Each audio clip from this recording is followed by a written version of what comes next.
Pant trouser বা বর্ডারের জন্য খুব সুন্দর একটা হ্যান্ড এমব্রয়ডারি পাড়ের ডিজাইন বা বর্ডারের ডিজাইন নিয়ে এসেছি।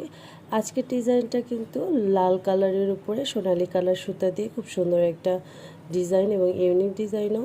এই ডিজাইনটা করতে আমি ব্যবহার করেছি সুতি ভয়েল কাপড় এবং লাচ্ছি সুতা। দেখতে পাচ্ছেন আমি এখানে যেটা দিয়ে ড্র করেছি এটা হচ্ছে গ্লিটার জেল পেন। এগুলো কিন্তু হাত দিয়ে মুছলেই সুন্দরভাবে মুছে যায়। প্রথমে আমি এভাবে রানিং স্টিচ দিয়ে করে নিলাম, এরপর আমি এখানে ফুলের ডিজাইনগুলো করে নেব। ফুলের ডিজাইনগুলো করতে এখানে আমি লেজি ডেজি স্টিচটা দিয়ে নিয়েছি। এখানে আমি শেড সুতা ব্যবহার করেছি, বেগুনি কালারের সাথে হালকা গোলাপি কালারের সুন্দর একটা শেড সুতা। খুব সুন্দর একটা কম্বিনেশন, দেখলেই বুঝতে পারছেন যে আমি কিভাবে করছি। এভাবে আমি সম্পূর্ণ ফুলের ডিজাইনটা করে নিব।